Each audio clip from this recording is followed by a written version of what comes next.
At 19, June Harper owned 2 shirts, $28 in cash, and a sleeping bag that still smelled like the church basement she had been asked to leave that morning. She had aged out of foster care with a manila envelope full of records and a last name that never felt like it belonged to her. By noon, she was sitting in the back row of a school gym, not because she planned to buy anything, but because there was free coffee near the door and rain ticking against the windows. Then the auctioneer offered parcel 18, the old Moonbeam drive-in, for $12. 6 acres, 1 leaning screen, a caved-in concession roof, and raccoons in the snack bar. Nobody raised a hand. The room laughed the way people laugh when something is so worthless it becomes entertainment. June looked down at her $28, then pictured the alley behind the grocery store, the park restroom, the bridge under County Road 6. A property with a gate was still a property, so she lifted her hand. That night she slept beneath the ticket booth counter with a tire iron tucked against her ribs. 5 days later, while pulling vines from behind the giant screen, her rake caught a rusted handle buried in the dirt. Under the weeds was a storm cellar door, and painted inside, beside a child-sized handprint, was a name that matched the first name on June's birth certificate. And before we go back to the morning that brought June to that auction, take a second to stay with this story. If you believe forgotten people and forgotten places still have something to tell us, leave a like, share where you're watching from, and subscribe. Because what June found behind that screen was only the first piece of the truth. The morning had started with Reverend Dale Mercer standing at the bottom of the church basement stairs, turning his ring around his finger. He was a broad man with tired eyes and a voice that always sounded apologetic before the apology came. June already knew what he was going to say. People learned to recognize the shape of being sent away. 7 nights is the limit, he told her. County insurance, fire code, I'm sorry, June. He meant it, which made it worse in a quieter way. Cruel people were easier to hate. Tired people with rules in their hands just made the world feel smaller. He gave her a paper sack with 2 boiled eggs, a banana, and 3 napkins folded like he had packed a lunch for school. June thanked him because her grandmother, or at least one foster mother who lasted 6 months, had taught her manners cost nothing. She rolled her sleeping bag tight, shoved it under one arm, and checked her backpack twice. Clothes, toothbrush, flashlight, cracked phone with no service, and the manila envelope taped along both sides. That envelope was the closest thing she had to a family Bible. Inside were photocopies of her birth certificate, placement forms, medical records, school transfers, immunization pages, and court notices with names blacked out in thick marker. Some children grow up with baby pictures. June grew up with case numbers. She kept the envelope dry, flat, and close to her body because papers had opened more doors for her than people ever had. The town of Briar Falls looked washed out under the rain. Main Street had a hardware store, a barber pole that didn't turn anymore, a dino with a help wanted sign yellowed by the window, and a school gym with a banner outside that read Public Surplus Auction. Saturday, 10 a.m., June stopped under the awning and smelled coffee. She went inside because nobody at an auction asked why you were there if you stood still and looked bored. Folding chairs were set in crooked rows across the basketball court. Old desks sat along one wall. A broken scoreboard leaned against the bleachers. There were cafeteria trays, file cabinets, a mower with one flat tire, and a popcorn machine cloudy with old grease. June poured half a cup of coffee into a styrofoam cup and wrapped both hands around it. It was weak and bitter, but it was hot. She took a chair in the back row near the exit, where she could see every door. Habits like that stayed with a person. Even after danger was gone, the body kept counting exits. The auctioneer stood on a low platform at center court with a microphone that squealed every few minutes. He moved quickly through the small things. $50 for cafeteria tables, $35 for a cracked display case, $70 for the mower, sold to a man in a seed company cap who looked proud of himself for seeing value in a machine nobody else wanted. Then the auctioneer flicked a page on his clipboard and smiled before he spoke. It was the kind of smile men used when they expected a room to laugh with them. Parcel 18, he said, former Moonbeam drive-in theatre, 6.2 acres off Old Mill Road, includes ticket booth, concession structure, screen tower, speaker poles, and all wildlife currently claiming residence. A few people chuckled. Someone near the front said, "Don't forget the raccoons." The auctioneer pointed like the man had helped him. Yes, sir. Reports of raccoons in the snack bar, roof damage, no working utilities, and a screen that may or may not still be upright after the next strong wind. School district wants it off the books. Opening bid, $12. Silence settled over the gym, broken only by rain and the buzz of fluorescent lights. $12 was less than lunch for 2 people at Rosie's Diner, less than a cheap haircut, less than the late fee on a phone bill. But nobody wanted land that came with liability, weeds, broken buildings, and the kind of problems that required signatures before solutions. June looked at the exit again. Beyond it was the wet sidewalk, then the long afternoon, then the question of where to sleep when the rain got colder. She had slept under stairwells, behind laundromats, in unlocked restrooms, and once inside a broken vending machine alcove at a bus station. None of those places had a gate. 12, she said. Every head turned. Not fast, but heavily, one by one, as if the whole room had been pulled by a string. June kept her eyes forward. She could feel people measuring her, wet hoodie, old backpack, sleeping bag at her feet, shoes with the soles beginning to separate. Some looks were pity, some were amusement. Pity always felt colder. The auctioneer blinked once. "We have $12, he said, like he was trying not to laugh. "Do I hear 15? Nobody moved. A woman whispered something to her husband. A school board member in a navy jacket leaned toward another man and murmured, "She looks like she should be buying lunch, not land." June heard him. She did not turn her head. There were times in life when answering people only proved they had managed to touch you. She had learned that in group homes, in cafeteria lines, in offices where adults discussed her future while she sat 3 feet away pretending not to listen. "Going once," the auctioneer said. He waited, smiling at the room. "Going twice." His small wooden gavel came down on the folding table with a flat crack. "Sold. Parcel 18 to the young lady in the back. See Mrs. Alvarez at the side table for paperwork, disclosures, and a strong recommendation to read every line." A few people laughed again. June picked up her sleeping bag and walked to the side table. Mrs. Alvarez, the district clerk, was a woman with silver hair, square glasses, and a face built for paperwork rather than judgment. She slid a packet toward June, purchase receipt, surplus sale terms, liability disclosure, parcel map, and notice of a 30-day review period before final deed recording. "You understand this is not a house," Mrs. Alvarez said. "There's no water service active, no power, no certificate of occupancy. You can't operate anything public without inspections, permits, and insurance." June nodded. She understood enough. People who had never had a place always understood the difference between shelter and permission. June counted out $12, a 10 and 2 ones, damp at the corners.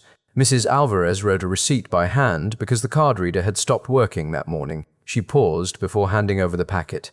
"Old Mill Road is 2 miles west," she said. "Past the cemetery, left at the burned-out feed store. You'll see the screen before you see anything else." The rain had thinned by the time June stepped outside. Clouds hung low over Briar Falls, and the sidewalk shone like old tin. She tucked the auction packet inside her manila envelope, then tucked that inside her hoodie, close to her ribs. $28 had become 16. $16, a sleeping bag, and 6 acres of problems. She walked west through the edge of town, past the cemetery where plastic flowers leaned in the mud, past the feed store with blackened rafters showing through the roof. Cars passed without slowing. A dog barked somewhere behind a trailer. June's shoes filled slowly with water, but she kept walking. Owning land did not make you less tired.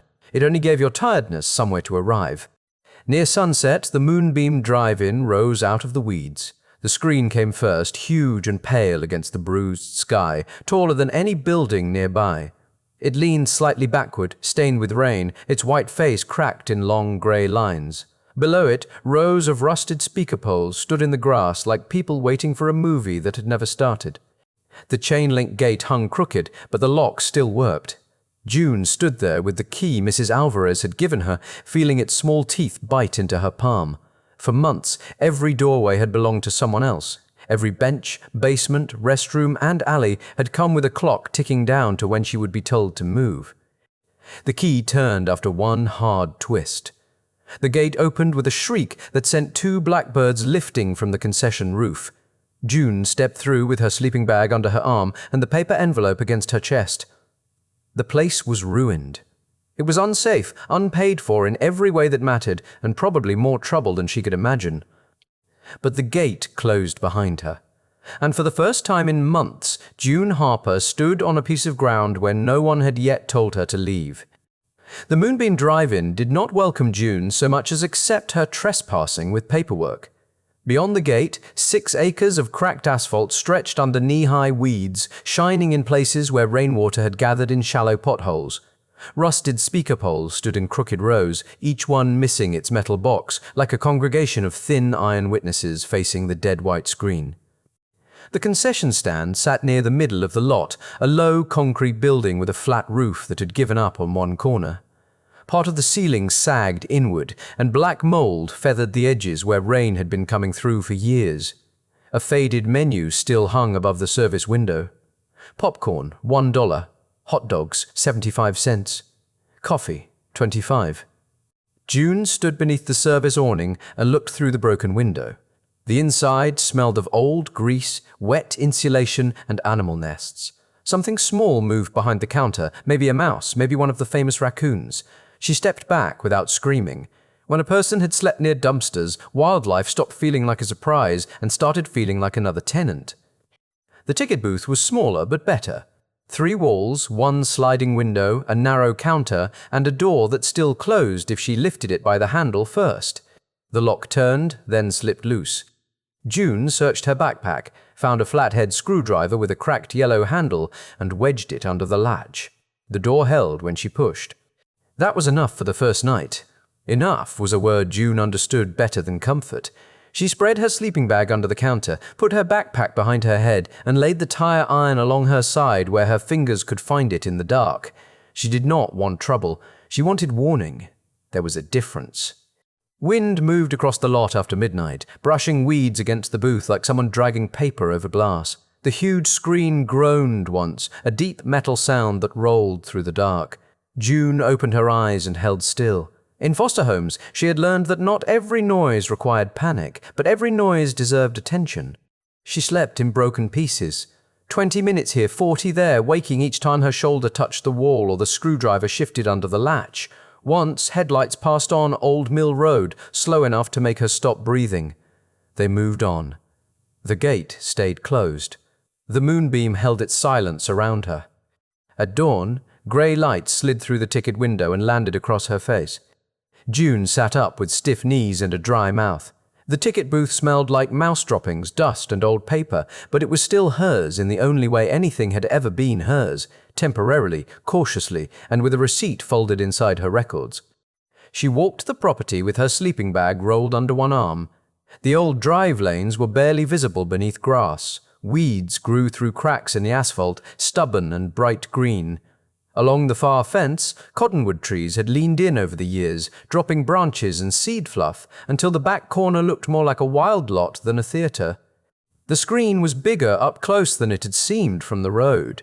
It rose above her like a blank courthouse wall, stained with rain streaks and bird droppings, its metal frame rusted dark around the edges. The bottom braces disappeared into brush behind it. June tilted her head back until her neck hurt. Some things looked ruined and still refused to fall. Behind the screen, the land changed. The asphalt ended, swallowed by dirt, vines, and cottonwood roots.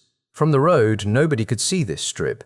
It was hidden by the screen itself, a narrow, forgotten place behind a forgotten place. June pushed through wet leaves and felt the air grow cooler, as if the sun had never quite reached back there. Near the concession stand, she found the old sign lying face down in weeds. It took both hands to lift it. Mud peeled away from blue paint faded almost white. The words came through slowly. Moonbeam Drive-In. Family nights, Friday and Saturday. Someone had shot 3 holes through the second O, and the moon painted beside the name had lost half its smile. June wiped mud from the sign with her sleeve. She did not know why the sight of it made her throat tighten.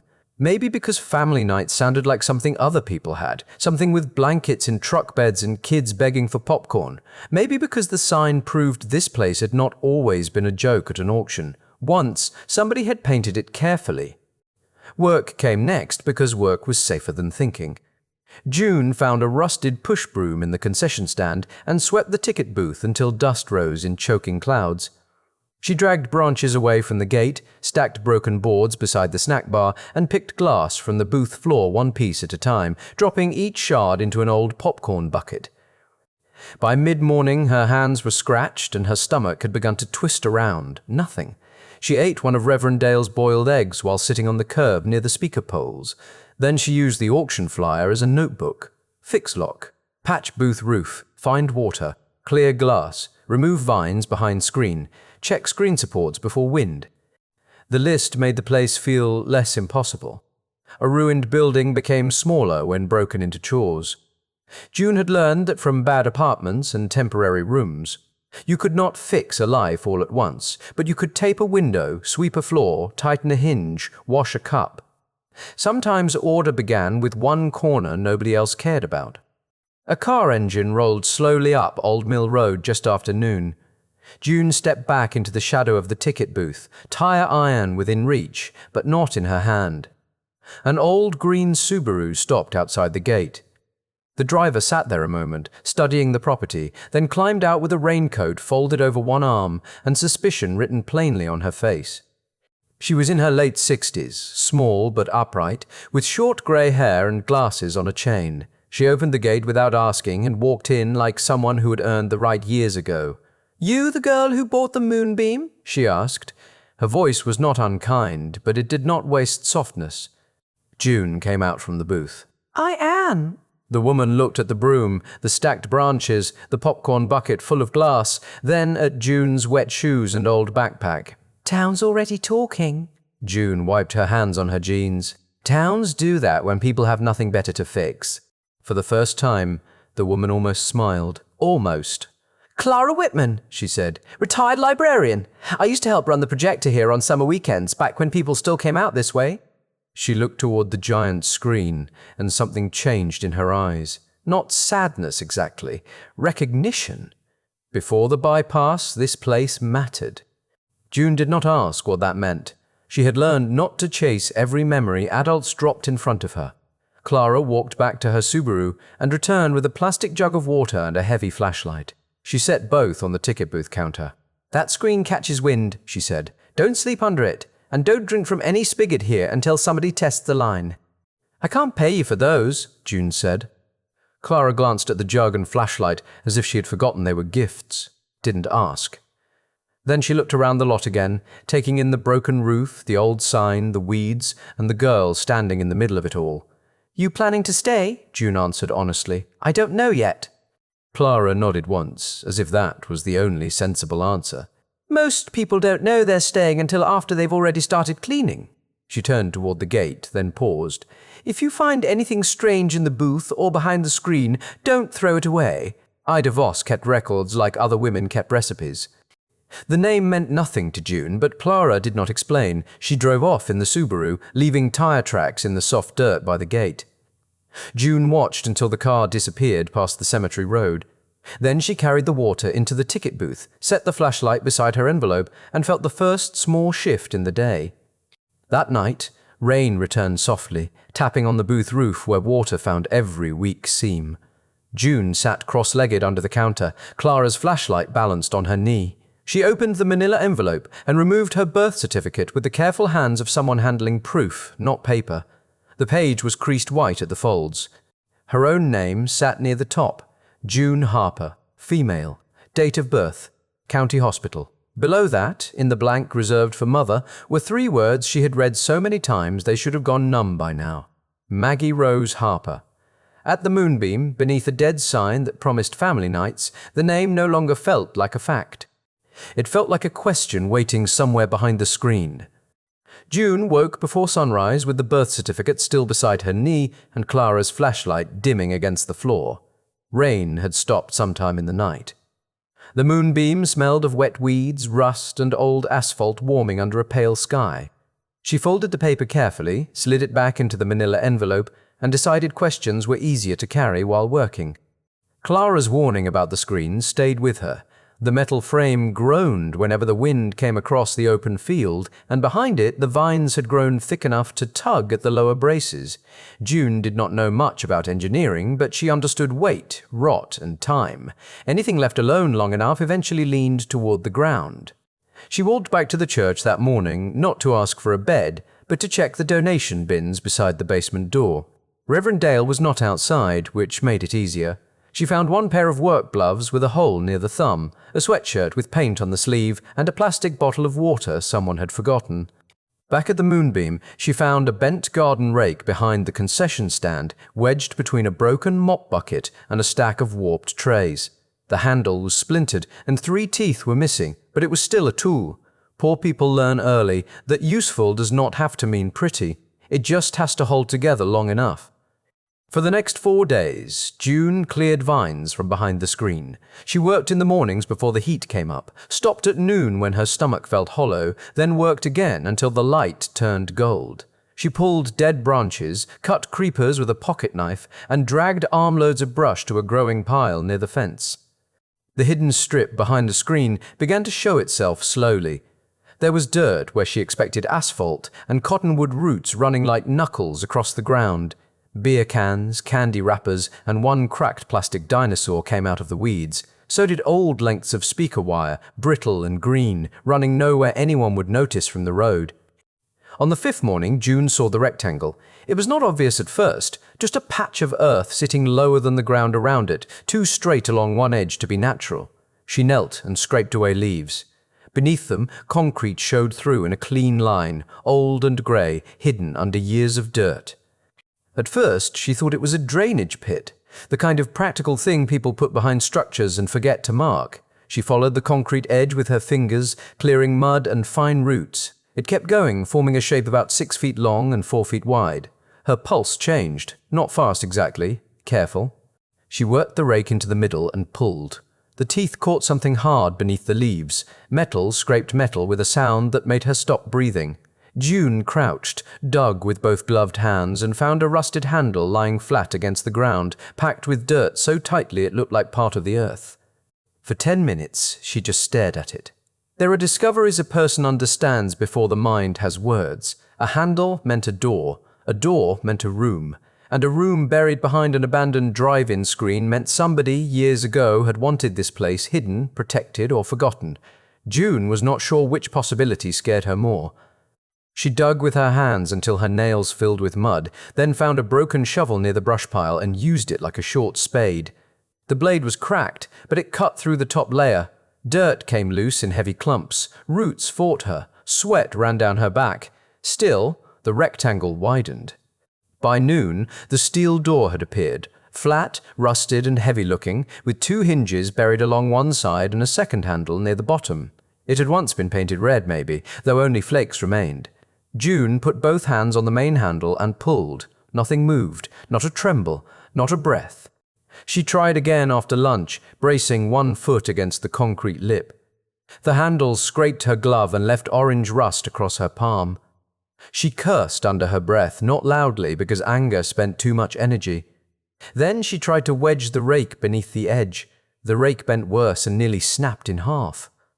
"You'll break your back before that hinge moves." June spun so fast her heel slipped in the mud. An old man stood at the fence, one hand resting on the chain link, a canvas cap pulled low over white hair. He had the long, patient face of someone who had spent years looking down roads. He did not smile, but he did not step closer either.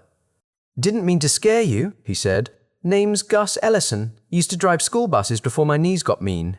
His eyes moved from June to the door, then to the giant screen above them. Something passed over his face, small and quickly buried. "I saw you working from the road. Figured stubborn was about to meet rust." June kept her hand near the broken shovel. "I'm fine." Gus nodded as if he believed people had a right to say that, even when it was not true. "Fine won't open that.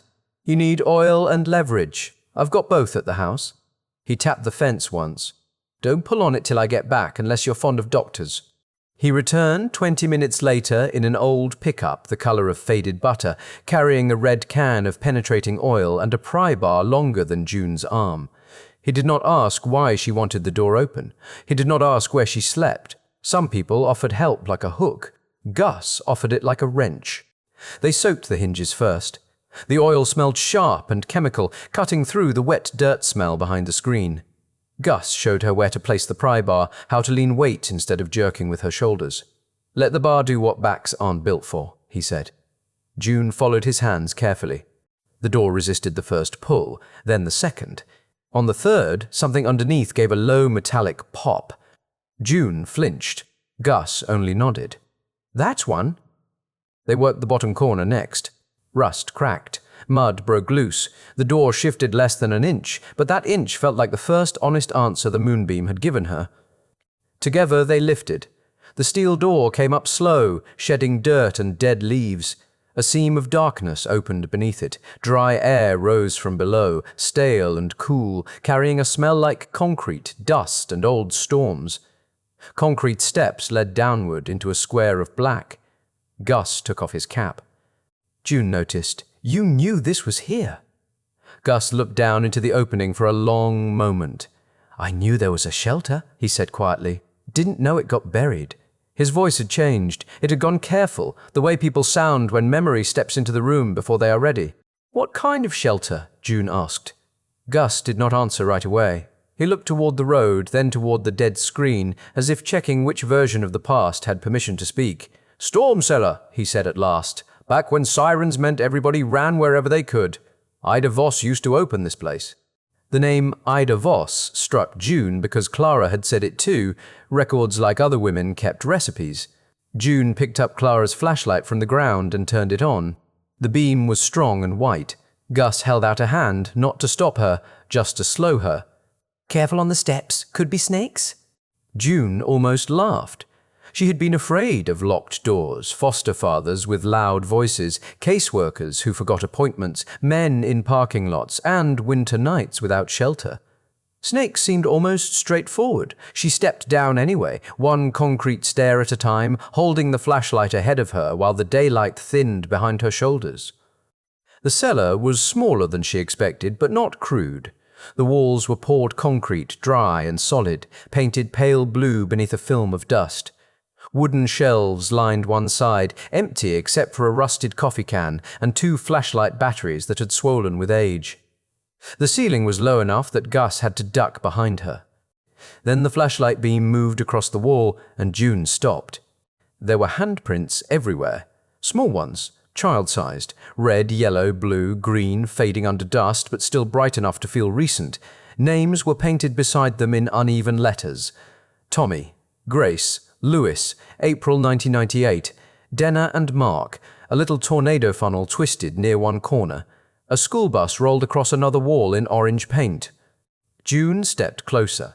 There were drawings, too, a crescent moon with eyelashes, a row of stick figure families, a yellow blanket painted near the floor, folded around something small. Some names had dates, some had hearts, some were written by adults, neat and careful, beside handprints too tiny to belong to anyone who could spell.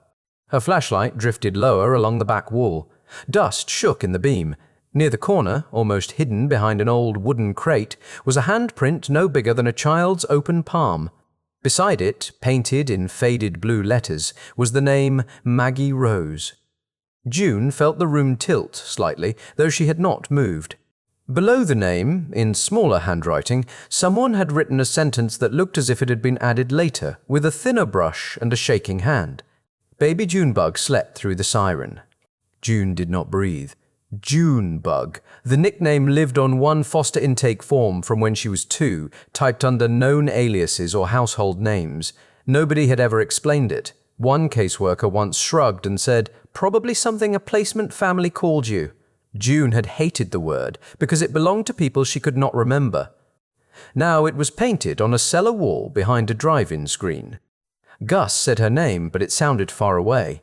June reached out and touched the blue letters. The paint was dry, dusty, almost powder beneath her fingertips. Blue came away on her glove. For 19 years, Maggie Rose had been ink on a birth certificate and a silence nobody wanted to fill. Now Maggie's name was on a wall underground, beside a tiny handprint and proof that someone had once held June through a storm. June kept her fingers on the painted name longer than she meant to. The blue dust clung to her glove like evidence. Gus stood behind her without speaking, his cap in both hands, his shoulders bent under a memory he had not expected to carry down those steps. The cellar felt too small for the past it had been holding. "Tell me what this place was," June said. Her voice came out low, almost flat. She had learned that if she sounded too desperate, people either softened too much or stepped away. Gus looked at the handprints, then at the little tornado painted near the ceiling. "It was where folks came when the sirens went off," he said. He told her the Moonbeam had never been an official shelter, not in the way county offices liked things to be official. No posted capacity, no state sign, no forms on a clipboard. But in the late 90s and early 2000s, when storms rolled hard across the flat land, families from the trailer lots came here because Ida Voss opened the gate. Gus had driven a school bus back then. He remembered afternoons when the sky turned green and the radio started naming roads instead of towns. He would finish his route, then circle back for children whose parents were still at work. Sometimes he brought them to the Moonbeam because Ida had blankets, bottled water, and a cellar that stayed dry. People didn't have basements out there, Gus said. Trailer parks east of town, old rentals off county line, little places with tin roofs and no place to hide. Ida didn't ask who paid rent on time, she just unlocked the gate. He touched the wall with 2 fingers. "Kids painted these after storms passed, kept them from crying." June pointed to the name that had stopped her heart. "Maggie Rose. Did you know her?" Gus looked at it for a long moment. "I knew of her," he said. "Young, hard-headed, didn't trust easy, had a singing voice that could quiet a room if the room deserved quieting." He gave a tired half smile. "Most rooms don't." June waited. Waiting was a skill nobody praised, but foster care taught it better than school did. Gus said Maggie helped Ida Voss some weekends. Painted signs, sold popcorn, sang the national anthem during 4th of July double features when the projector broke. She wasn't trouble, he added, but trouble knew where she lived. "Did she have a baby?" June asked. Gus's face changed. "Not much. Just enough." His jaw worked once, and his eyes dropped to the painted yellow blanket near the floor. "I remember a storm night," he said. "Bad one." Wind took a roof off the bait shop. Maggie came in soaked through, holding a baby wrapped in yellow. "Tiny thing? Didn't cry once." June felt the concrete step behind her and sat before her knees could decide for her. A baby wrapped in yellow. A painted sentence. A nickname no one had explained. These were not answers yet. They were pieces of a bowl shattered long ago, sharp in the hand, but finally visible. Gus did not try to comfort her. That made her trust him more. "I don't know what happened after," he said. "One year Maggie was around, then she wasn't. Ida might have known. Clara might know where Ida's papers went." He looked toward the stairs. Town remembers things, but not all in one person. They climbed out of the cellar into afternoon light. The giant screen threw a long shade over the hidden patch of earth, and June looked at it differently now. Yesterday it had been a wall. Now it felt like a curtain, something huge and white standing between the town and what it had chosen not to look at. Clara came the next morning with her Subaru packed like she had expected trouble. She brought coffee in a thermos, 2 peanut butter sandwiches, and a stack of file folders with rubber bands around them. Gus must have called her, because she did not ask whether June had found something. She only said, "Show me." In the cellar, Clara stood very still before the Maggie Rose handprint. The flashlight lit her face from below, deepening every line around her mouth. "I remember her," she said. 16 in the choir photo. 17 when she started helping Ida. Skinny girl, fast walk, always looking like she had 1 foot out the door. "Was she my mother?" June asked. She hated how young the question sounded. Clara turned from the wall and met her eyes. "I don't know enough to say that yet," she answered, "but I know enough not to dismiss it." That was Clara's kindness. She did not wrap uncertainty in pretty paper. She handed it over clean. They drove to the Briar Falls Public Library after lunch. The building was brick, square, and plain, with a flag hanging wet against its pole and a book return slot dented by years of use. Clara unlocked the side door with a key she still had from retirement. "Librarians never really leave," she said. "We just stop getting paid." Inside, the air smelled of paper, floor wax, and the old radiator clicking along the back wall. Clara led June past the children's corner, past the public computers, into a small local history room where metal cabinets lined one wall. "Officials keep records until budgets get tight," Clara said. "Libraries keep what people were careless enough to give us." They started with yearbooks. Clara pulled Briar Falls High 2001 from a shelf and laid it on the table. June stood instead of sitting. Clara turned pages slowly: football team, debate club, homecoming court, choir. Then there she was, Maggie Rose Harper, 16, at the end of the second row, hair cut short under her ears. June leaned closer. Maggie's face was thinner than June's, eyes sharper, chin lifted as if she expected a challenge from the camera itself. But the mouth was the same. That unsettled June more than the name had. A name could be coincidence. A mouth was inheritance. It was flesh, remembering what paper had failed to explain. Clara slid the yearbook toward her. "Take your time." June did not touch the page at first. She had seen pictures of other people's mothers in foster homes, framed on mantels, stuck to refrigerators, tucked inside wallets. She had trained herself not to look too long. Wanting what belonged to someone else only made the room colder. Next came newspaper binders.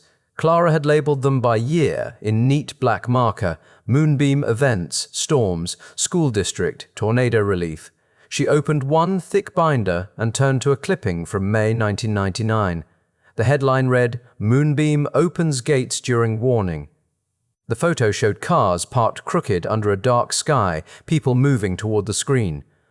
June read the article twice.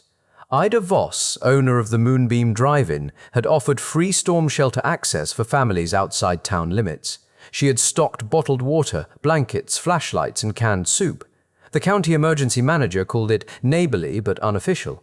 Ida had given the reporter a quote that made Clara tap the paper softly. "A screen is no good if it only shows pictures," Ida had said. "Sometimes it ought to block the wind." June copied the sentence into the back of her auction packet. She did not know why, only that it felt important. The Moonbeam had not just entertained people, it had stood between them and weather, between children and fear, between poor families and the kind of official help that often arrived after the sirens stopped. They found more clippings: family night food drives, outdoor movie fundraisers after tornado damage, a photograph of Ida handing popcorn to children in pajamas, a note about Maggie Rose singing before a summer screening of The Wizard of Oz because the sound system failed and the crowd was restless. "No article," said Mother. "No article," said Daughter. Then, near the bottom of a thin folder marked 2004, June saw her mother's name again. The clipping was small, buried on page 6 of the County Weekly. Maggie Rose Harper seeks information regarding a child custody matter connected to prior county placement. Anyone with knowledge should contact the number listed below. The number had been disconnected for years. June stared at the clipping until the words blurred. It was not proof of love. Not yet. It was not proof of innocence or effort or anything clean enough to hold, but it was proof of searching. Her mother had put her name in a newspaper where people could see it. Poor people did not pay for notices unless hope had cornered them. Clara said nothing for a long time. Then she stood and pulled down the Moonbeam events binder again. "There's one more pocket in this," she said. "I forgot about it because Ida gave me too many things and never explained half of them." Tucked inside the back cover was a yellowed envelope sealed only by age. The envelope contained emergency contact cards from the storm cellar, soft at the corners, written in different hands. Clara laid them out one by one. Children's names, parents' names, trailer park addresses, allergies, medications, phone numbers. Then she stopped. Her finger rested on a card written in blue ink. Maggie Rose Harper. Below it, under child's name, were 4 words that made the library, the rain, and the years between all fall away. June, the 18 months, yellow blanket. June carried the emergency card like it might disappear if she loosened her grip. Clara made 2 photocopies at the library desk, sliding each one into a clear sleeve, but June kept the original between her birth certificate and the auction receipt. 3 pieces of paper now traveled together in her manila envelope, pressing against her ribs like a second heartbeat. The next morning, Clara drove her to the county clerk's office, a squat brick building beside the courthouse with a flag snapping hard in the wind. June had been in buildings like that before. They smelled of toner, old carpet, and decisions made by people who never had to sleep under them. Still, she walked in straight. Mrs. Evelyn Pruitt sat behind the counter under a sign that read, "Records, Deeds, and Public Filings." She was a narrow woman in her early 60s with iron grey hair pinned at the back of her head and reading glasses low on her nose. She looked at June's envelope before she looked at June. What are we filing? I bought parcel 18 at the school district auction, June said. The Moonbeam drive-in. Mrs. Pruitt's expression did not change, but one eyebrow moved. In a clerk's office, that was almost a gasp. Clara placed the auction packet on the counter, then the photocopy of the emergency card. We need to understand where things stand. Mrs. Pruitt took her time. She pulled the surplus sale file from a metal cabinet, checked the parcel number, and ran one finger down the purchase receipt. The sale was accepted by the district, she said. Payment received. Transfer packet prepared. Final deed recording is pending completion of the 30-day objection period. June heard the word pending and felt the floor shift under her. So I don't own it? Mrs. Pruitt looked up. You have equitable interest. That means the district accepted your bid and began transfer. But until the deed is recorded, certain objections can still be raised. Procedure matters, Miss Harper. It protects people and sometimes it pressures them. Clara leaned on the counter. What's the auction proper? Mrs. Pruitt turned another page. Published notice in the County Weekly for 2 consecutive weeks. School board approved disposal of surplus real property at the March meeting. Parcel listed as unused recreational property, no active utilities, structures conveyed as is, buyer assumes liability after recording. She said it all without drama, which somehow made it more serious. June pictured the gym, the folding chairs, the laughter, the gavel tapping $12 into history. She had thought a receipt meant simple. But simple was rarely given to people with no money. For them, every door opened into another room with another counter. Mrs. Pruitt slid the file toward June just enough for her to see the signatures. The district wanted the property off its insurance schedule. It had been sitting unused for years. Screen tower, concession stand, old electrical system, overgrown lot. From their perspective, it was a liability. She glanced at the emergency card. From yours, I suspect it is something else. Before June could answer, the office door opened behind her. A man stepped inside carrying a leather folder and the polished calm of somebody used to being recognized. He was in his early 50s, tall, clean-shaven, with a navy raincoat over a white shirt. Mrs. Pruitt's mouth tightened slightly. Superintendent Renner. Clay Renner looked at Clara first, then at June, then at the documents spread on the counter. He smiled, but it stopped before reaching his eyes. Miss Harper, I was hoping to speak with you. I understand there may be some confusion about the Moonbeam property. His voice was gentle in the way official voices become gentle before taking something back. There's no confusion, June said. I paid what they asked. Clay nodded as if she had answered a different question. I'm aware, but the district has since learned the property may include an uninspected underground structure. That was not part of the public safety review. If there's a storm cellar, we have to determine whether the parcel was properly classified before disposal. June felt Clara go still beside her. Mrs. Pruitt closed the file but did not put it away. The disposal was approved as written, she said. Clay gave her a polite nod. And the board may need to review whether the written description was complete. I'm not accusing anyone of wrongdoing. I'm trying to protect the district, the taxpayers, and Miss Harper. There it was, the kind of sentence that wore a clean shirt while reaching into your pocket. June had heard versions of it her whole life. We're doing what's best. We're following policy. We're protecting you. Somehow, protection always looked the same from the bottom. A person with keys telling a person without keys to wait outside. I'm not hurting the district, June said. Clay softened his face. That isn't the issue. Then what is? He glanced toward the emergency card. The issue is occupancy, liability, and safety. You cannot live on that property. There is no certificate of occupancy, no inspected water, no power, no approved sanitation, and now an open underground hazard. June's hands closed around the edge of the counter. She knew he was not entirely wrong. That was what made it worse. Where am I supposed to go? Clay paused, not long enough to seem cruel, just long enough to choose words he could defend later. Housing placement is not the school district's legal responsibility. The sentence landed clean. No shouting, no insult, just a door closing with good grammar. June looked at him, and for a second she saw every office she had ever sat in, every adult who had explained why their hands were tied while her life moved from one temporary bed to another. Mrs. Pruitt broke the silence. If the district intends to challenge, it must file written notice before the objection period expires. Clay nodded. That notice is being prepared. He turned back to June. Until review, you may access the property during daylight to retrieve personal belongings. No occupancy, no structural work, no public use. I was cleaning, June said. Cleaning is work. Cleaning can alter site conditions, Clay replied. He sounded almost sorry. Maybe he was. June had learned that people could feel sorry while still doing the thing. You'll receive formal notice by end of day. I recommend you comply. These processes go better when everyone is reasonable. Clara waited until Clay left before speaking. Reasonable is a word people use when they already have somewhere to sleep. Mrs. Pruitt looked at her, then at June, and lowered her voice.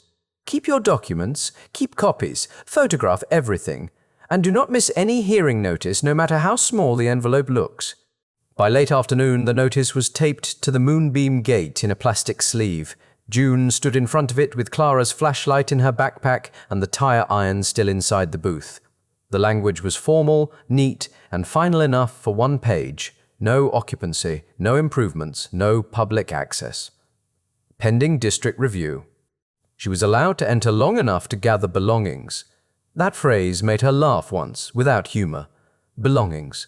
A sleeping bag, a backpack, a paper envelope, 2 shirts, a flashlight someone else had given her, and a place that had started to feel like it might answer questions if she could stay long enough to ask them. Reverend Dale found her at the gate near dusk. He must have heard from Clara or from the town's invisible wire that carried news faster than weather. He stood beside her for a moment without speaking. Then he held out a brass key on a ring with a faded church tag. "Storage room," he said. "Back hall. It locks from the inside."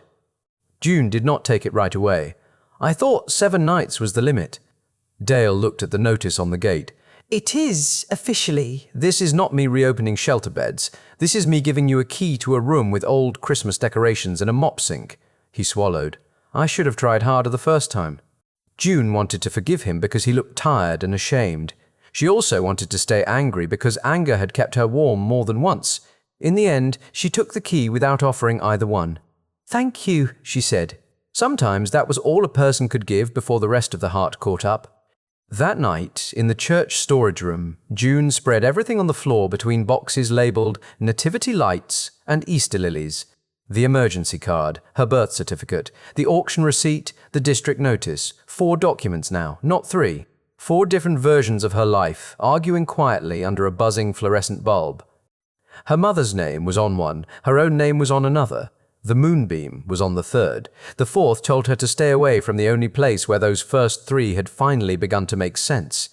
June sat with her back against a stack of folding chairs and looked at the papers until the room blurred.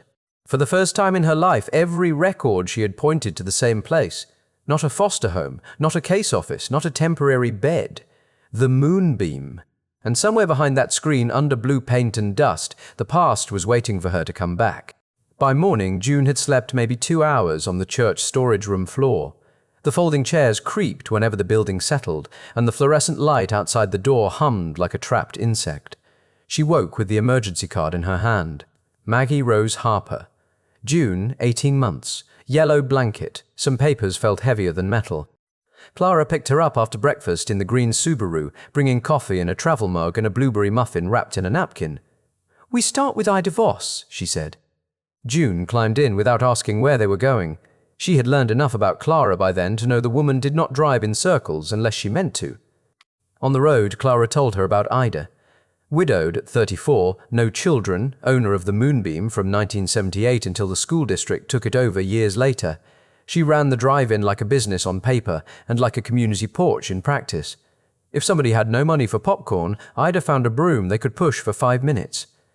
She kept lists, Clara said. Birthdays, allergies, who needed rides, which kids were afraid of thunder. She didn't trust agencies to remember poor families, especially after the trailer park flooded in '97. Clara glanced at June. Ida believed a name written down was harder to lose. She was wrong sometimes, but she tried. They drove to Briar Falls Manor, the nursing home where Ida had spent her final years. It sat behind a pharmacy, clean and beige, with a row of plastic chairs under the entrance awning. June hated places that smelled like lemon cleaner and forgetting. They reminded her of visiting rooms where adults spoke softly and nothing got better. The receptionist was a woman with kind eyes and a phone headset tucked beneath silver hair. Clara introduced herself, then asked about Ida Voss's belongings. The receptionist searched an old database, frowned, and went to a file cabinet. "Ida passed 9 years ago," she said. "No immediate family. We held her personal effects for 90 days. "What happened to them?" June asked. The receptionist looked apologetic, which June had come to understand was usually bad news wearing good manners. Some items went to a storage unit paid from her remaining account. When the account ran out and no relative claimed them, the unit contents were donated. Veterans Hall, I believe. They ran a rummage sale that winter. Clara wrote the date down.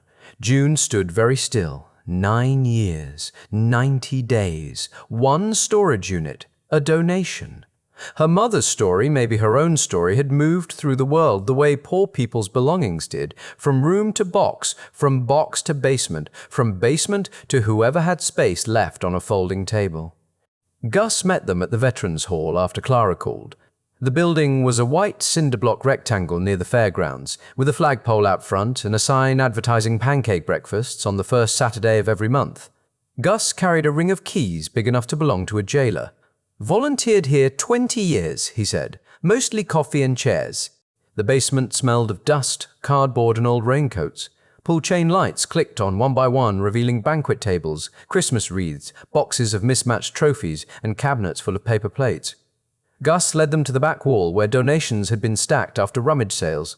If it didn't sell and nobody needed it, it came down here. They searched for nearly an hour. Clara read labels aloud: church linens, parade flags, VFW auxiliary records, movie reels damaged. June opened boxes with careful hands, afraid of finding nothing and afraid of finding too much. Then Gus, crouched near a metal shelf, said, "Here." His voice was quiet enough to make both women turn. The box was plain brown cardboard, soft at the bottom from age. On one side, black marker read, "Voss, Moonbeam." Clara did not touch it at first. She looked at June. It was a small gesture, but June understood it. Some doors belonged to the person who had been looking hardest. June knelt and opened the flaps. Inside were route maps, Polaroids, ticket stubs bundled with rubber bands, shelter supply receipts, and hand-painted signs wrapped in newspaper. One Polaroid showed Ida Voss standing under the Moonbeam screen in a raincoat, holding a flashlight and pointing children toward the back. Another showed rows of cars, their headlights glowing under a sky dark enough to make daylight look sick. June sorted slowly. Bottled water receipt, May 1999. Flashlight batteries, April 2001. Blankets donated by First Methodist. Canned soup, storm season supply. Ida had kept everything. Not in a sentimental way, but like she expected someone might someday need proof that what happened there had been real, useful, and worth remembering. At the bottom of the box, wrapped in a dish towel, was a small cassette recorder with a cracked plastic window. Beside it lay 3 tapes labeled in blue ink. Storm cellar notes. County call. Maggie R. Clara inhaled sharply. Gus looked at the tapes as if they might speak before anyone pressed a button. The recorder did not work at first. The batteries inside had leaked white crust into the compartment. Gus cleaned the terminals with a pocket knife while Clara found 2 old batteries in a supply drawer upstairs. When the tape finally turned, the sound came out, warped and thin, but a woman's voice pushed through the hiss like someone calling from another room. "This is Ida Voss," the voice said, "recording for the county social worker because nobody called me back." June's hands went cold. Ida's voice was low, tired, and irritated in a way that felt wonderfully alive. Maggie Rose Harper came by the Moonbeam twice asking where her baby had been placed. Twice. Not once, twice. The tape crackled. Ida continued. "Maggie is not perfect. I won't say that. She's young, broke, proud, and scared of officials because officials have not exactly covered themselves in glory. But she is trying. She asked me to write down everything I remembered. Baby girl called June. Yellow blanket. Stayed in the cellar during the May storm." June pressed both hands flat against her knees. The basement lights buzzed overhead. Clara stood beside her, one hand near June's shoulder but not touching. Ida's voice went on, rougher now. "If this gets lost in an office, then shame on all of us. That child has a name. That mother has a name. Write them correctly." Then the tape warped. Ida's voice stretched, dipped, and vanished under a grinding squeal. Gus stopped the recorder fast, but the damage had already eaten the next part. He tried rewinding. He tried cleaning the head with a cotton swab from a first aid kit. The same words returned, then broke apart in the same place. June stood so quickly the folding chair behind her scraped concrete. "Of course," she said. Her voice shook with anger. "Of course, even the proof is broken." She walked to the far wall and pressed her fist against it, not hard enough to hurt, just enough to keep from throwing something that belonged to a dead woman who had tried. Nobody followed her right away. That helped. After a minute, Clara spoke from the box. "There's more." June turned. Clara was holding a green certified mail receipt, curled at the corners but readable, sent by Ida Voss, addressed to County Child Welfare Office, North Annex. Date stamped June 14, 2004. Restricted delivery requested. Mrs. Pruitt confirmed it an hour later at the clerk's office. The North Annex had closed during the county services merger that fall. Child welfare records moved first to temporary storage, then to the regional office. "Some files were microfilmed," Mrs. Pruitt said. "Some were misindexed. Some were transferred under old case numbers that no longer match the current system." June stared at the receipt through the clear sleeve Clara had found. "So Ida sent proof." Mrs. Pruitt nodded. "It appears she tried, and it got lost." The clerk's face did not soften, but her voice did. It may have been filed under the wrong name, wrong office, or wrong case number. Lost is sometimes a place with cabinets. Back in the Veterans Hall basement, June returned to Ida's box because leaving felt impossible. She went through every folder again, slower this time, checking beneath cardboard dividers and inside map folds.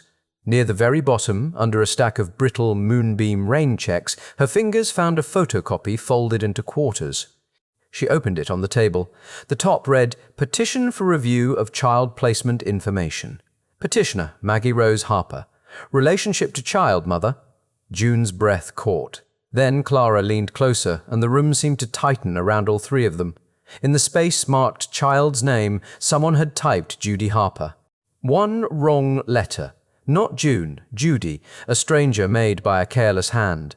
June stared at that single wrong name until it became larger than the form, larger than the basement, larger than the years behind her. Maybe her mother had searched. Maybe Ida had sent proof.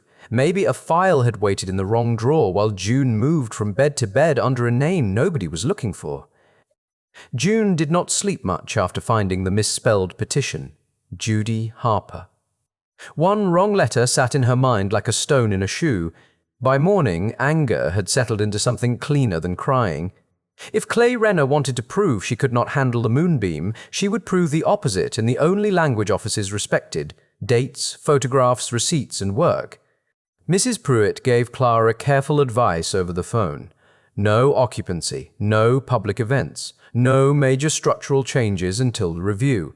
But daylight access for cleanup and safety documentation had not been forbidden. "Stabilization is different from improvement," she said. "Take pictures before you touch anything. Write down who helped. Keep every receipt, even for nails." So June returned to the Moonbeam at 8 each morning and left before dusk, sleeping at the church storage room with the key Reverend Dale had given her. It was a strange way to own a place, arriving like a worker and leaving like a trespasser. But she came anyway. Some people inherit houses. June had inherited a fight with a gate. Clara arrived the first morning with a shoebox full of office supplies, folders, labels, pens, a disposable camera, and a clipboard with a metal clip strong enough to hold down a small storm. "Memory is emotional," she said, setting everything on the ticket booth counter. "Paper is procedural. You're going to need both, but paper gets invited into hearings." They photographed everything. The gate, the lock, the cracked ticket window, the concession roof, the cellar door, now covered with a plywood sheet and marked with caution tape Gus had found in his truck. Clara made June stand in several photos holding that day's newspaper because old habits from library archives had taught her that dates mattered when people started arguing. Gus came after lunch with 2 sawhorses, a level, a handsaw, and the patient expression of a man who had decided the day belonged to timber. He studied the ticket booth roof, where one corner had sagged low enough to make the door rub. "We're not rebuilding," he said. "Temporary brace. Safety measure. We write it that way." He did not take over. That was the first thing June noticed. Gus showed her how to measure the low corner, mark the board, and cut along the pencil line. Her first cut wandered badly to the left. Gus looked at it, then at her. "That board won't hold a church hymn," he said. "Try again." June did. The second cut was straighter. The third was close enough for Gus to grunt, which she understood by then was praise-wearing overalls. They lifted the brace together, set it beneath the sagging roof, and tapped it into place. When the roof shifted a quarter-inch upward, June felt something in herself lift with it. Work had a mercy that thinking did not. A board was too short, or it fit. A nail bent, or it drove clean. A hinge resisted, or it moved. There was no hidden opinion inside a hammer. No sealed record. No adult explaining why a child's name had been typed wrong and carried wrong through years of her life.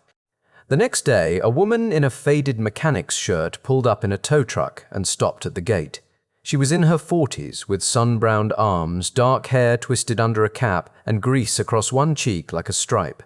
"Tasha Pike," she called. "I heard your gate lock is acting stupid." June looked toward Clara, who only lifted her eyebrows. Tasha walked in carrying a small toolbox and went straight to the gate. "Old hinge pins are dry, lock plates misaligned. Whoever hung this gate believed close enough was a religion." She glanced at June. "You got oil?" June handed her the can Gus had left. Tasha made June hold the gate while she explained every step. Loosen, lift, shim, tighten, test, then do it again because the first time lied.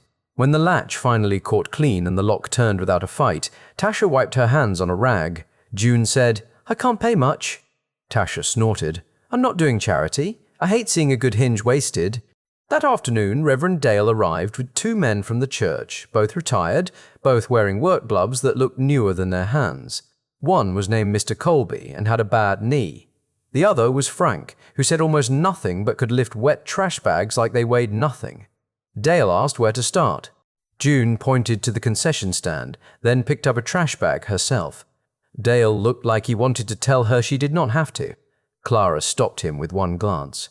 June did not want a rescue scene. She wanted witnesses. By 4 o'clock, they had filled 12 contractor bags with broken foam cups, insulation, wrappers, and things nobody tried to identify. Help did not flood in. It arrived the way rain starts on dry ground, one dark spot at a time. Someone left 2 gallons of water by the ticket booth. A plywood scrap appeared beside the gate with no note. Rosie from the diner sent day-old biscuits in a paper sack through Frank, who pretended not to know who packed them. June accepted what came, but she wrote everything down. Water, unknown donor. Plywood, unknown donor. Biscuits, Rosie's diner, delivered by Frank. She did not know whether gratitude belonged in a legal file, so she placed it in the margins. Maybe one day somebody would need proof that kindness had also been part of the record. Clara called the binder the Moonbeam Restoration Log. June thought the name sounded too grand for stained paper and crooked photographs, but she wrote it on the first folder anyway. Each entry had a date, weather, task, helpers, tools used, and safety notes. The work log was not a diary. It did not confess. It stood up straight. By the end of the first week, the ticket booth no longer smelled like mouse nests. The gate closed. The cellar door was marked and covered. The broken glass was gone. The old Moonbeam sign leaned against the concession wall, washed clean enough that family nights could be read from 10 feet away if the light hit right. Clay Renner drove by twice but did not stop. The second time, June saw his car slow near the gate while she was sweeping the entrance lane. He looked at the caution tape, the labeled trash pile, the clipboard hanging in the ticket window. For 1 second, their eyes met through his windshield. Then he drove on. June did not wave. She went back to sweeping. Pride is not always loud. Sometimes it is a girl with $16, a borrowed broom, and a folder full of proof, refusing to let a man in a clean car decide what she could maintain. She swept until the asphalt showed in dark broken patches under the dust. On the 14th day, Clara brought clear plastic sleeves for the best photographs. Gus added a simple sketch of the ticket booth brace, labeling it temporary roof support, no occupancy. Tasha stapled a note to the gate repair entry, lock and hinges adjusted for safe access, no structural expansion. Mrs. Pruitt would have been proud of the wording. June taped a sheet of paper to the inside of the ticket booth window before she left that evening. In black marker she wrote, "Moonbeam Restoration Log. Ask before you say it can't be done." She stood back and read it twice. It sounded bolder than she felt, but maybe that was what signs were for. The next morning she unlocked the gate and stopped cold. Someone had written beneath her sign in pencil, small and slanted, the kind of handwriting a person uses when they do not want to be seen but cannot stay silent. "Your mama had that same mouth." June stared at the pencil line until the words seemed to move on the glass. "Your mama had that same mouth." It was not signed. No initials, no joke, no arrow pointing to whoever had left it. Just a sentence from someone who had known Maggie Rose well enough to compare her to a daughter Maggie never got to raise. She photographed it before touching the window. Clara had taught her that. Evidence first, emotion second, even when emotion had already reached the throat. Then June copied the words into the Moonbeam Restoration log beneath that morning's date. Weather clear, gate secure, unknown note found on ticket booth window, possible witness to Maggie Rose Harper. By 10, June was at the county clerk's office with Clara beside her and the manila envelope under her arm. Mrs. Pruitt read the photocopied petition, the emergency card, and the photograph of the penciled message without making a sound. Clerks are often mistaken for cold people, but sometimes they simply know that feelings do not file correctly. "You cannot walk into sealed juvenile records just because your heart deserves it," Mrs. Pruitt said. "But you were 19. If you were the child in placement, you may petition the state for your own file." She pulled a form from a drawer. "You'll need ID, birth certificate, any case numbers, and proof you are requesting records about yourself." June looked at the form. There were boxes for current address, former names, placement counties, approximate dates, biological parents, and court case references. Her life, once again, had to squeeze itself into blank squares. "What if the name is wrong?" she asked. Mrs. Pruitt tapped the copy where Judy Harper had been typed. "Then we attach the mistake." They spent the afternoon building the request. Clara made copies at the library. Mrs. Pruitt notarized June's signature after June showed the state ID she had fought 2 years to keep from expiring. The clerk clicked everything together: birth certificate, emergency card, Ida's certified mail receipt, the petition with the misspelled name, and a short statement from June. While they waited for the state to answer, Clara kept digging through the library archives. She found Maggie Rose in places official records never bothered with. A county fair program from 2002, a church picnic flyer, a half-page article about local singers performing before fireworks. Maggie's name appeared in small print, always at the edge of things, but alive. Then Clara found the oral history recordings. They were stored on a library computer in a folder labeled Briar Falls Voices, a project some college intern had started years ago and never finished. Most files were interviews with farmers, teachers, and veterans. One was named County Fair Stage 2002. Clara opened it, listened 3 seconds, and called June over. June put on the headphones in the back corner of the library. At first, there was crowd noise, microphone feedback, a man announcing names, then a guitar strummed badly and a woman laughed. The laugh came through rough and bright, like gravel shaken in a glass jar. Then Maggie Rose Harper began to sing. Her voice was not perfect. It cracked once on a high note and came back stronger for it. It had smoke in it, and youth, and something tired that did not know yet how tired it would become. June sat frozen, both hands around the headphones, listening to her mother become more than ink, more than rumor, more than absence. Between songs, Maggie laughed again and said, "If my baby's old enough someday to complain about my singing, tell her I sang loud anyway." The crowd chuckled. June stopped breathing for a moment. Clara looked at her from the next chair but did not interrupt. Some first meetings happen in hospitals. Some happen through damaged audio in a library.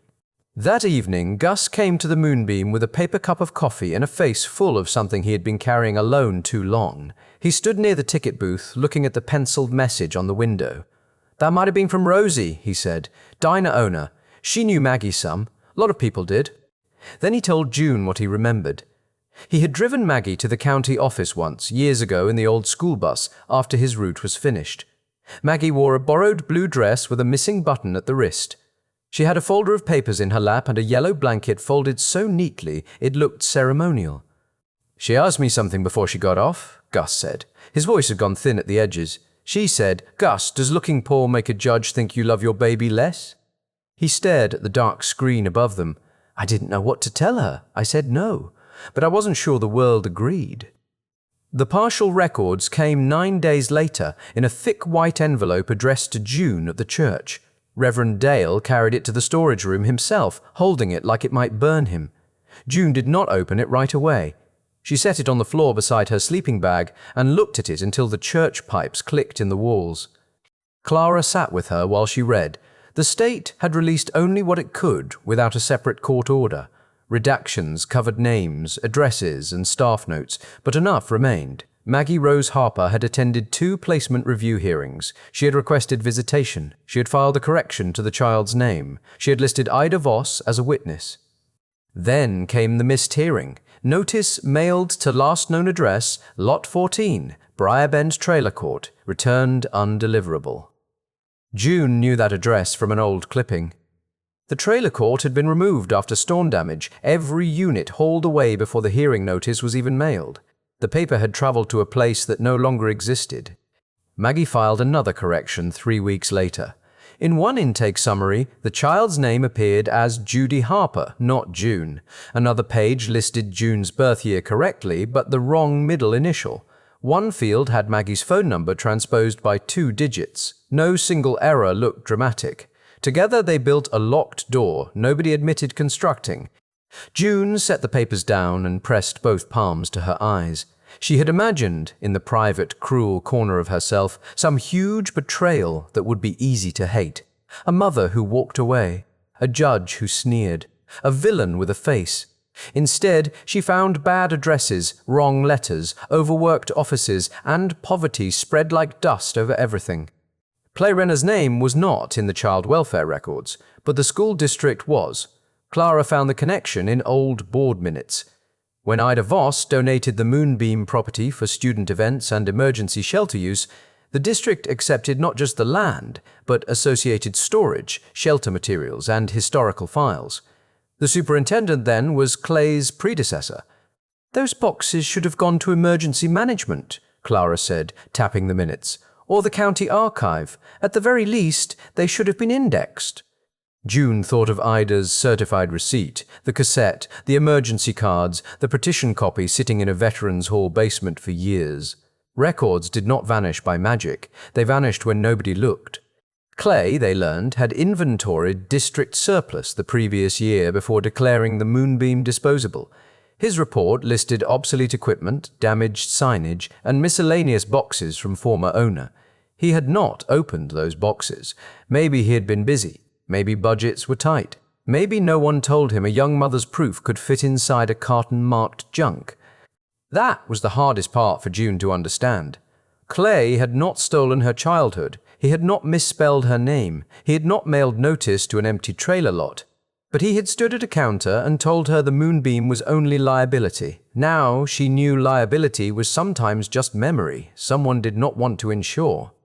Late Friday afternoon, the church office phone rang. Reverend Dale knocked on the storage room door and held it open.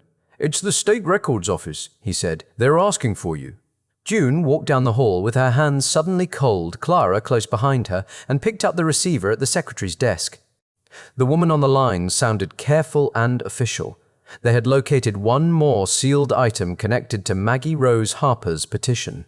It could not be copied. It could not be mailed.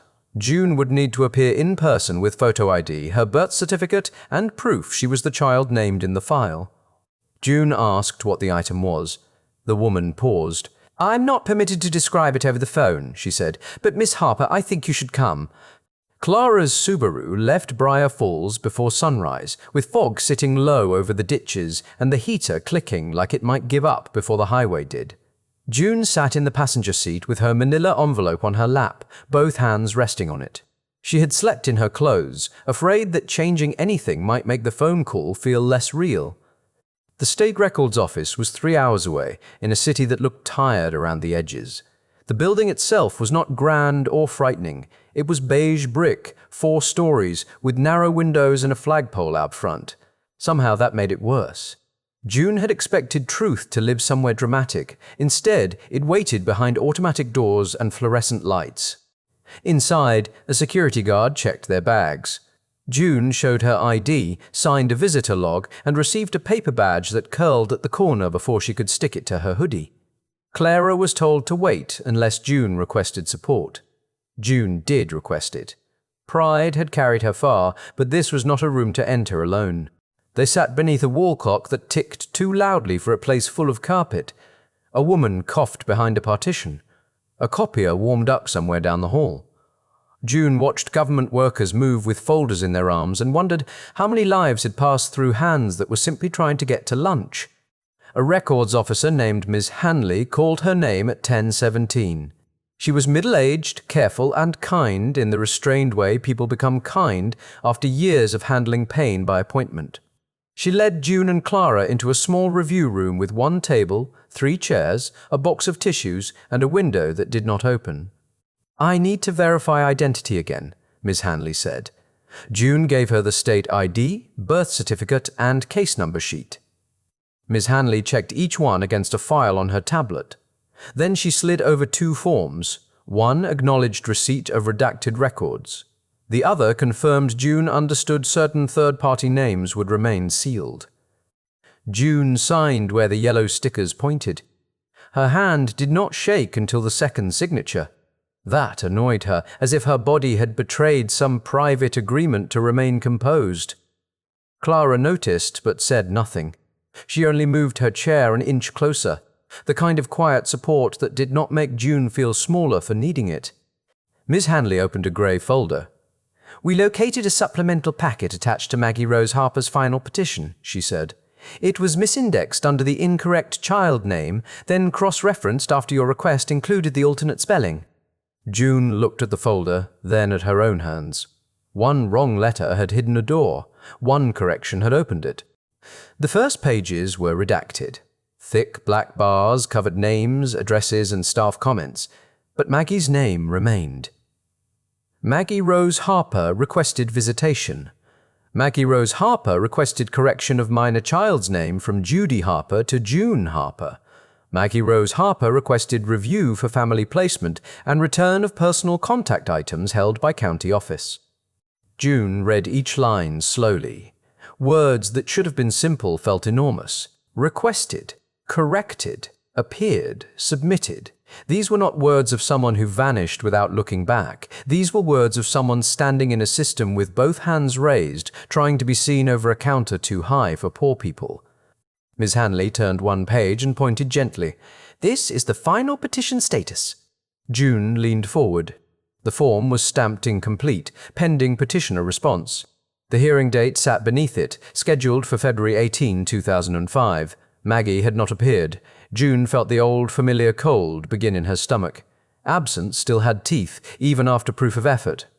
Ms. Hanley did not let the silence stretch cruelly. "There is a death certificate attached," she said. "I am sorry." The next page showed Maggie Rose Harper, age 23, deceased January 29, 2005. Cause listed as complications from pneumonia. Place of death, county hospital. Last known residence, room 7, Briar Budget Motel. Employment, laundry attendant. There was no movie sorrow in it. No grand accident, no headline, no villains stepping from shadow. Just a winter illness that went too long, a motel room, a laundry job, and a young woman whose body had finally lost an argument with cold and exhaustion. Sometimes tragedy arrives without drama because poverty has already done the shouting. June did not cry. She became very still. Clara saw it happen and reached for her hand, then stopped before touching. Miss Hanley lowered her voice. "Maggie's last mailing address for petition purposes was listed as Moonbeam Drive-In, care of Ida Voss. That is why this item remained with the supplemental packet." From the folder, Miss Hanley removed a small sealed sleeve. Inside was a photograph. She placed it on the table and turned it toward June. The picture was faded around the edges, but clear enough. Maggie Rose stood in front of the Moonbeam screen, younger than June expected, holding a toddler wrapped in a yellow blanket. The giant white screen rose behind them, clean then, bright under stormy light. Maggie's hair was damp against her cheek. Her mouth was open like she had just said something to make the person behind the camera laugh. The little girl in her arms looked half asleep, one fist tucked against her chin, yellow blanket pulled up to her shoulders. June stared at the child's face and did not recognize herself. That hurt in a strange way. People think proof will feel like a rival. Sometimes it feels like seeing a stranger wear your own life. She knew the shape of her mouth now. Maggie's mouth, her own, a family resemblance crossing 19 years of silence. Miss Hanley turned the photograph over with gloved fingers. Written on the back in blue ink were the words "Junebug" before the siren. She slept through the whole thing. Underneath was a date, May 12, 2003. Below that, smaller, Ida took this. Keep one for June when I find her. That was when Clara sat down harder than she meant to. The chair legs scraped the floor. June was already sitting, but the room still seemed to tilt around her. "Do you want a minute?" Clara asked. June heard herself answer, "I already am. It made no sense," and Clara nodded as if it did. Miss Hanley explained the photograph could be released to June as the subject of the record, with a copy retained in the file. More forms appeared. June signed again. Her name looked unfamiliar by the end, as if each signature was fastening her to a life she had been told was loose, temporary, and unclaimed. Before they left, Miss Hanley gave her a plain envelope marked "Personal Item Released." No ceremony, no music. No one in the office knew that the girl walking out had just received the first photograph of herself being held by her mother. The copier still ran. The clock still ticked. The world often continues when a heart changes shape. Clara drove for nearly an hour before June made a sound. She held the photograph in both hands, looking down at Maggie's face, then the baby, then the yellow blanket. At a rest stop outside a town neither of them knew, Clara pulled in without being asked. She bought 2 cups of terrible coffee and sat beside June on a concrete bench. June cried there quietly, with cars passing on the interstate beyond a row of scrubby trees. Not the loud crying people expect when grief finally breaks. This was smaller and deeper, the kind that comes when an old belief loses its bones. Nobody came looking for me. Had been a wall inside her. Now it had a crack. Clara did not tell her. Everything happened for a reason. Sensible women know better than to insult pain with embroidery. She only handed June a napkin and said, "She tried." June nodded, pressing the photograph against her chest. Those 2 words did not fix 19 years, but they reached a place in her that had never been touched by proof before. They reached Briar Falls after dark. The Moonbeam screen was visible from the road, a pale shape against the night, but Clara drove June to the church because the district notice still had teeth. In the storage room, June sat on the floor between boxes of Christmas lights and opened the manila envelope. For years, that envelope had held evidence that she belonged to the state. Intake forms, placements, medical pages, court notices, mistakes. June slid Maggie's photograph inside, behind her birth certificate and in front of the misspelled petition. For the first time, the envelope held proof that before any office claimed her, before any file misplaced her, she had belonged to someone. Clay Renner filed the formal review request the following Monday. The notice arrived at the church in a white envelope with the school district seal pressed into the corner. June read it standing beside the storage room sink, her toothbrush still in one hand. Unsafe structures. Undisclosed underground hazard. Potential environmental concerns. Possible misclassification of surplus property. The last page carried the part people would repeat at the grocery store. Briar Falls Storage Group had offered enough money for the Moonbeam parcel to repair the leaking roof over the high school science wing. That made the fight harder. A town can ignore one homeless girl easily. It cannot ignore buckets catching rain in a classroom. Clay understood that. He was not stupid, and that made him more dangerous than a man who simply wanted money. He wanted a clean public argument. Children needed a roof. Taxpayers needed responsibility. The district needed to reduce liability. Beside those words, June's story could look small, emotional, and inconvenient, like something best handled after business was done. For 3 days, Clara's kitchen table became a war room, though nobody called it that. Clara brought folders. Gus brought coffee. Tasha brought a roll of blue painter's tape because she said every serious job needed tape. Mrs. Pruitt came after work with copies of board minutes, auction notices, and filing dates clipped together in perfect order. The binder grew thick. Public auction notice published 2 weeks, school board minutes approving disposal, purchase receipt for $12, pending deed packet, photographs before cleanup, photographs after cleanup, volunteer log, gate repair note, temporary ticket booth brace, caution marking over the cellar door, preliminary safety observations from a retired contractor Gus knew from church. They added the storm cellar evidence carefully, not as drama, as history, emergency cards, Ida's certified mail receipt, the cassette transcript Clara typed from the damaged recording, newspaper clippings about storm shelter nights, Maggie's petition with the misspelled name circled in red.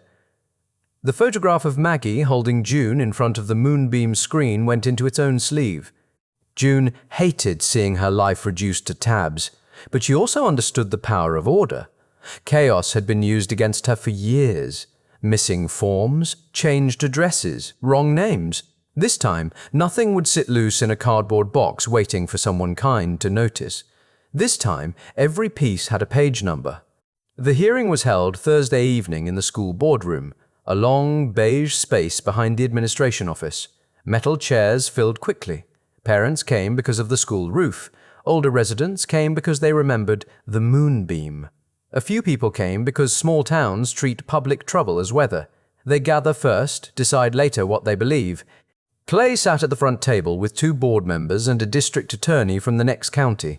He wore a grey suit and a red tie, not flashy, just serious enough to say he had come prepared.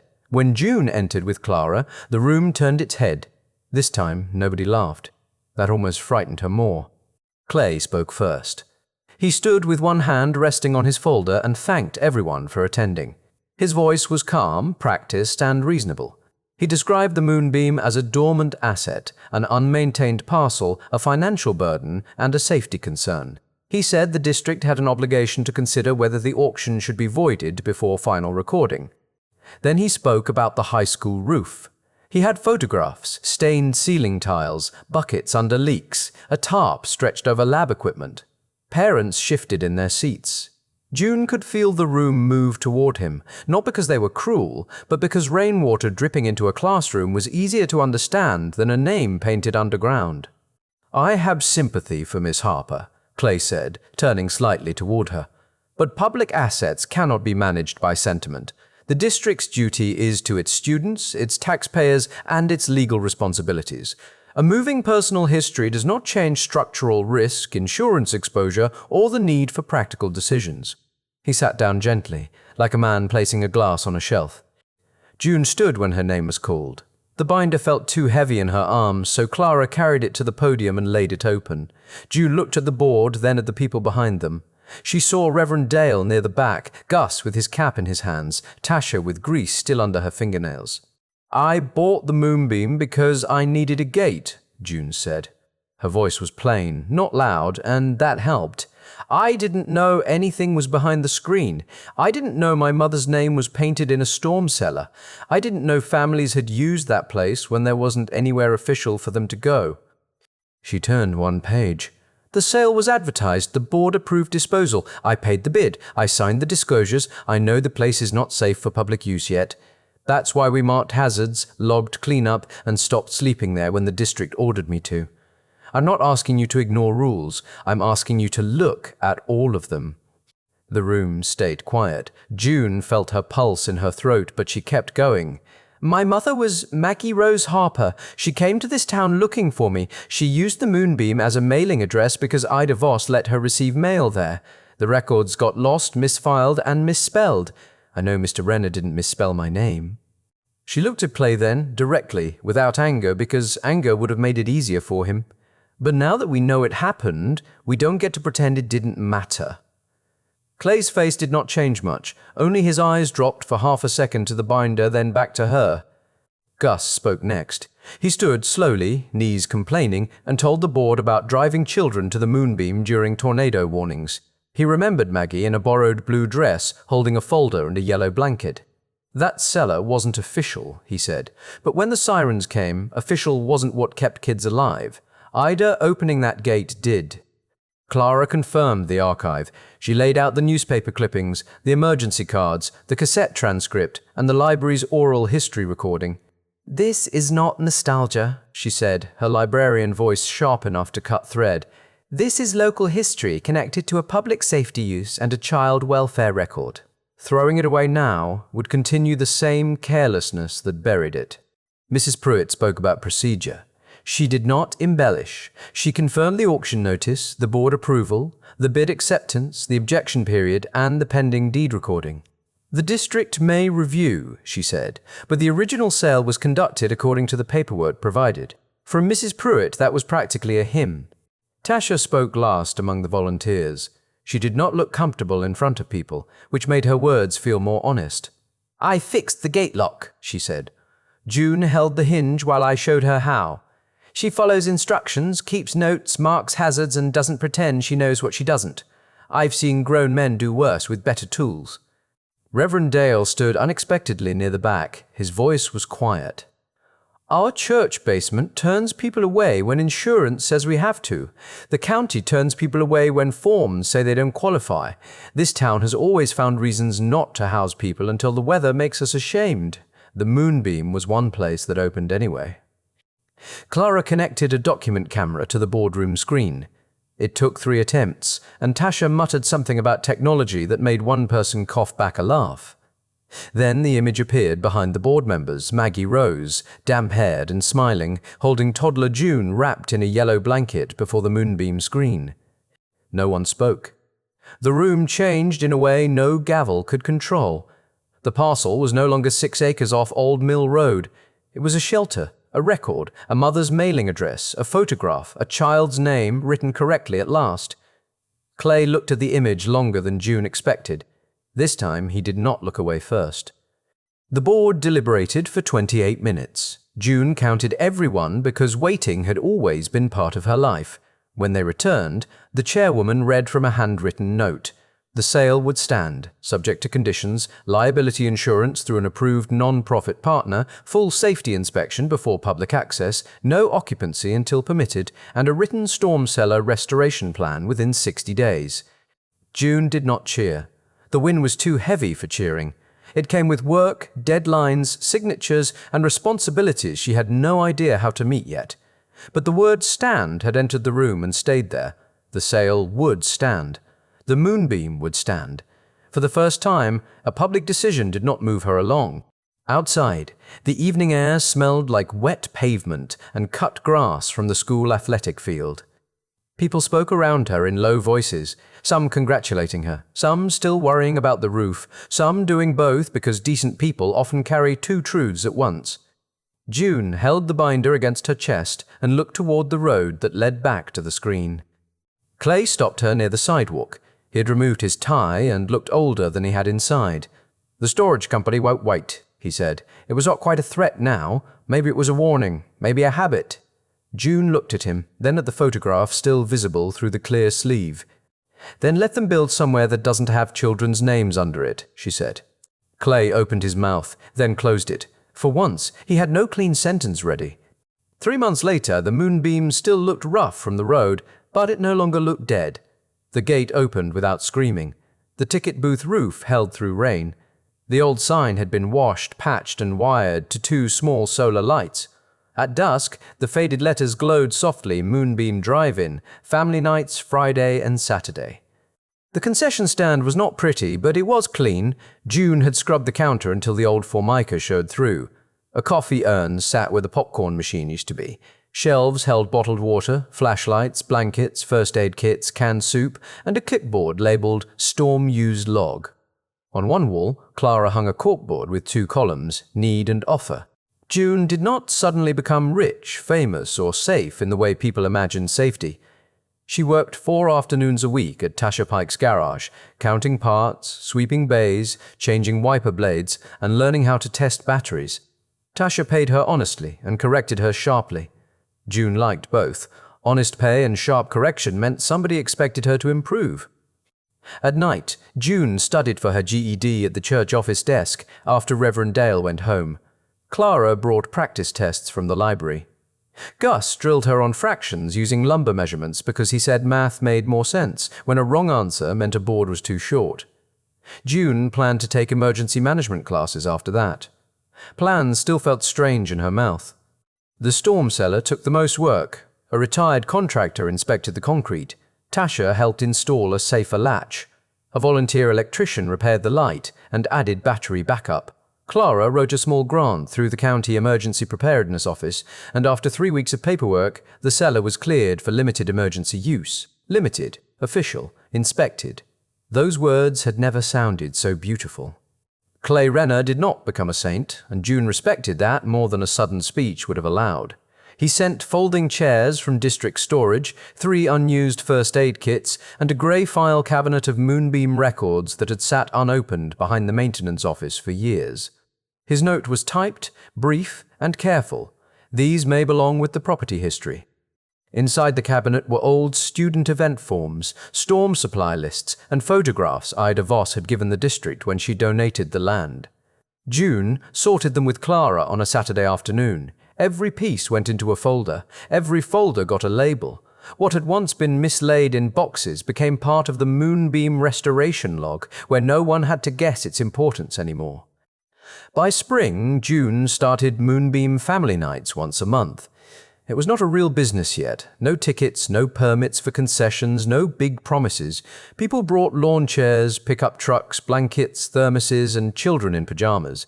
Admission was canned food, batteries, blankets, or nothing. June put a coffee can on the counter labeled, "Give what you can, take what you need." The first night, 43 people came. Gus parked near the back like he had been doing it all his life. Clara fussed with an old projector that only worked because Tasha had threatened it with a screwdriver. Reverend Dale brought folding tables. Rosie from the diner sent biscuits and 3 gallons of lemonade, claiming she had made too much by accident. The movie had barely begun when every phone in the lot buzzed at once. Tornado watch. The sky beyond the screen had turned greenish-grey, and the wind pushed dust across the speaker poles.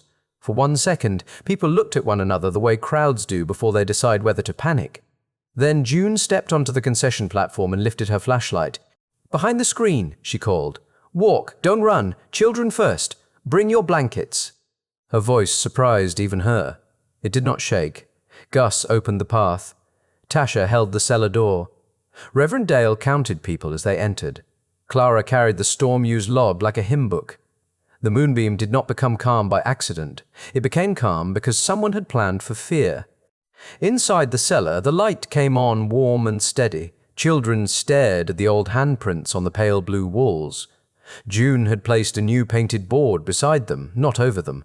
Fresh brushes waited in a coffee can. When the storm passed east of town, the younger children added their own handprints to the board, laughing because paint feels like permission. Near the cellar steps, June noticed a teenage girl standing alone with a black trash bag of clothes in one hand. She was maybe 17, with wet hair, sharp shoulders, and eyes that moved across every exit before resting on June. That look was familiar. It measured danger, kindness, and cost all at once. "I heard this place was free during storms," the girl said. Her voice carried the embarrassment of needing something in front of strangers. June glanced at the trash bag, then at the girl's shoes, soaked through and splitting at the soles. She did not ask for a story. Not yet. Stories came better after soup, dry socks, and a locked door. "During storms, nobody pays," June said. She handed the girl a blanket from the shelf and pointed toward the coffee urn. "There's soup upstairs when the watch clears. You can sit by the counter." The girl blinked once, like she had expected conditions. June knew that feeling. Help without a hook could take a minute to recognize. When the storm moved on, people climbed back into the open air. The Moonbeam lot smelled of wet grass, coffee, and charged earth. The huge screen stood pale under a broken moon, patched in 3 places, streaked with age, but still upright. Children ran between trucks while parents shook out blankets. Nobody seemed eager to leave. Clara started the short reel they had found in Ida's box. The projector coughed, flickered, then threw grainy light onto the screen. There was the Moonbeam decades earlier, full of cars and children. Ida in a raincoat, Gus younger, laughing beside a school bus, families waving. Then, for 1 second, Maggie Rose appeared, turning toward the camera and laughing before the film jumped. June stood still beneath the projector light. On the screen, her mother was not a case note, not an absence, not an unstable line in a redacted file. She was young and alive, with rain in her hair and laughter in her mouth. A woman who had sung loud, held a baby through a storm, and tried to come back. After the last car left, June walked behind the screen alone. The cellar door stood open, the light inside still on. She held Maggie's photograph in one hand and rested the other on the steel handle Gus had helped her uncover. Above the doorway, painted in white letters on a clean board, were the words she had chosen carefully. "Nobody waits out the storm alone." She looked at the sentence until it became more than paint. Behind her, the giant screen glowed softly in the moonlight. The drive-in was not restored all the way, neither was June, but usefulness had returned to both of them, and sometimes usefulness is the first shape healing takes when it is too shy to call itself happiness. Some people think home is a house, a deed, or a clean record. June had none of those for most of her life. What she had now was a gate she could open, a cellar light she could switch on, and a place where frightened people knew to come when the sky turned dark. She closed the cellar door gently, not to hide what was underneath, but to keep it safe until it was needed again. Then she walked back toward the concession stand, where the coffee urn was still warm and the teenage girl with the trash bag sat at the counter, eating soup slowly. June turned on one more light. For the first time in her life, June Harper did not feel like a case number, a temporary placement, or a girl passing through. She had a place to open when the sirens came. She had a story that hurt, but no longer only hurt. And under the patched white screen of the Moonbeam, she had finally stopped waiting alone. Sometimes the people who seem forgotten are only waiting for one door to open, one name to be remembered, or one person to say, "You still matter." June's story reminds us that home is not always the place where life began. Sometimes, home is the place where someone finally keeps the light on for you. And maybe that is the quiet lesson of the Moonbeam. Pain does not disappear just because the truth is found. But when we turn our hurt into shelter for someone else, something inside us begins to heal. A broken place can become useful again. A lost name can be spoken again. A lonely person can become someone else's safe place. Have you ever seen a forgotten place brought back to life? Or had you ever discovered, years later, that someone had loved you, helped you, or fought for you in a way you never knew? Share your story in the comments. I would truly love to read it. And before you go, tell us where you're watching from. It is always beautiful to see how far these stories travel, from small towns to big cities, from quiet farms to front porches across the country. If this story touched your heart, please subscribe to the channel and turn on notifications so you won't miss the next emotional storytelling video. Thank you for spending your time here, for listening until the end, and for being part of this community. Until the next story, take care of yourself, and remember, nobody waits out the storm alone.